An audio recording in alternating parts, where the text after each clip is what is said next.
இதுக்கு நேற்றே நான் தெளிவாக விளக்கம் கொடுத்துட்டேன். எங்களுடைய அண்ணன் அனுராஜா எப்படி பேசினார்னு போய் நாடாளுமன்றத்தில் எடுத்து பார்த்து தெரிஞ்சுக்கங்க. பத்திரிகையிலையும் வந்திருக்குது. இதே 2010 மத்தியில் காங்கிரஸ் ஆட்சி திமுக கூட்டணி அங்கே வச்சுது. அப்போ சட்டமன்றத்தில் என்ன பேசுனாங்க? சிஏ சட்டத்தால் இஸ்லாமியர்களுக்கு எந்த பாதிப்பும் இல்லை. நேற்றே தினமலர் பத்திரிகை எடுத்து காட்டினேன். 2020 ஹலோ எஃப்எம் அந்த இதில் பேட்டி கொடுக்கும்போது இந்த சிஏ சட்டத்தால் இந்த பொதுச் செயலாளர் திமுகவுடைய பொதுச் செயலாளர் அந்த பேட்டியில் கொடுக்கும்போது சிஏ சட்டத்தால் இஸ்லாமிய பாதிக்கப்பட மாட்டால் பேட்டி கொடுத்துருக்குறாங்க. ஆக அவெல்லாம் இரட்டை நிலை எடுக்கிறாங்க. அண்ணா திமுக பொறுத்த வரைக்கும் ஒரே ஸ்டாண்டு தான். சார், இப்போ இன்னைக்கு காலையில் மன்சூர் அலிகான் அவர்கள் அதிமுக அலுவலகத்தில் வந்து பேச்சுவார்த்தை நடத்தினாரு. அதை பற்றி அவர் எங்களுக்கு ஆதரவு கொடுக்குறேன்னு சொல்லியிருக்காரு. அனைத்து இந்திய அண்ணா திராவிட முன்னேற்ற கழகத்திற்கு ஆதரவு கொடுக்குன்னு சொல்லியிருக்காரு. அவரும் மட்டும் இல்லை, பல சிறிய கட்சிகள் எல்லாம் மீண்டும் அனைத்து இந்திய அண்ணா திராவிட முன்னேற்ற கழகத்தினுடைய நாடாளுமன்ற வேட்பாளரை போட்டியிட அண்ணா திமுக கட்சியுடைய வேட்பாளர் கூட்டணி கட்சி வேட்பாளருக்கு ஆதரவு தெரிவிக்க பல சிறிய கட்சிகள் எங்களுக்கு வந்து ஆதரவு கொடுத்துருக்காங்க. அவர் ஒரு அறிக்கை விட்டுருக்காரு. அதில் அதிமுக அழைப்பின் பேரில் தான் நாங்கள் பேச்சுவார்த்தை நடத்தணும் அப்படின்றத சொல்லியிருக்காரு. சார், அதிமுக நாங்கள் எல்லாத்துக்கும் வருஷம் அழைப்படுறோம். அதில் அவரும் அதை ஏற்று வந்திருக்காரு. அவ்வளோதான். இல்லை, நேற்று அவருடைய கட்சி ஆரம்பித்து 1 மாதம் கூட ஆகலை சார். ஆகுதே இல்லையாங்கிறது எங்களுக்கு சப்போர்ட் பண்ண தப்பு இல்லையே. எல்லாமே வெற்றி பெறுவதுக்கு தானே அந்த நம்ம கூட்டணி கட்சிகள்லாம் ஆதரவு கொடுக்குது. அந்த அடிப்படையில் எங்களுடைய வெற்றி வாய்ப்புக்கு அவரும் உதவுன்னு சொல்கிறாரு. அதில் என்ன தவறு இருக்குது?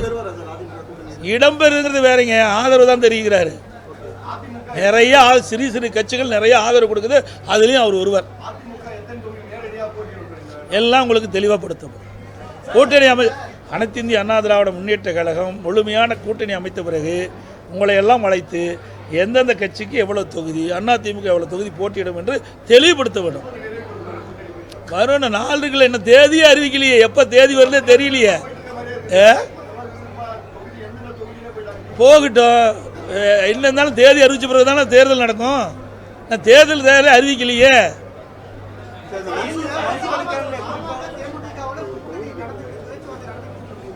யார் நடந்துட்டு இருக்குன்னு சொல்றாங்க? தேமுதிக நடந்துட்டு இருக்குன்னு சொல்றோம்.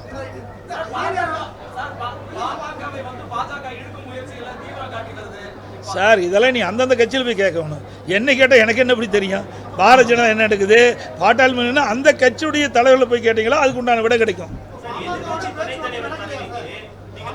நான் சொல்றேனே, நாங்கள் பேச்சுவார்த்தை நடத்தினா உங்களை எல்லாம் அழைச்சி நாங்கள் பேசுவோம். தேமுதிகவோட பேச்சுவார்த்தை நடத்தினா உங்களை அழைச்சி பேசுவோம்.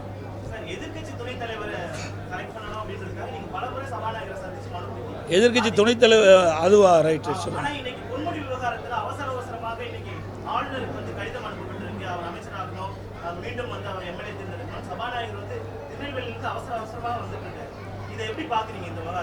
எனக்கு இன்னும் அவரே என்ன முடிவு பண்ணல, நீங்களா ஒரு முடிவு பண்ணிக்கிட்டீங்க. நான் எம்எல்ஏவுக்கு தகுதி இருக்குதா இல்லை என்று சட்ட வல்லுநருடன் கலந்து ஆலோசித்து தெரிவிக்கணும் தான் சொல்லியிருக்காரு. நீங்கள் உடனே சட்டமன்றம் கொடுத்த மாதிரியும் உடனே வந்து மேதக ஆளுநருக்கு அனுப்பிச்ச மாதிரியும் நீங்களே ஒரு கற்பனை பண்ணி சொன்னால் அதுக்கு என்ன பதில் சொல்ல முடியும்? அது எனக்கு தெரியல.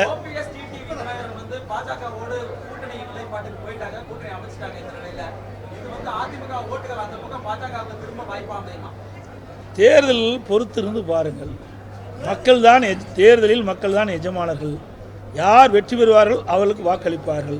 அனைத்து இந்திய அண்ணா திராவிட முன்னேற்ற கழகத்தை பொறுத்த வரைக்கும் பொன்மனச்செம்மல் புரட்சித் தலைவர் எம்ஜிஆர், புரட்சித் தலைவர் அம்மா இருக்கின்ற காலத்திலே பல பேர் வெளியில் போனாங்க. எல்லாமே செல்லாத காசு ஆகிட்டாங்க.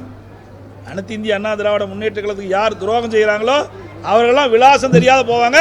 அப்படி தான் இவர்களும் போக போகிறாங்க.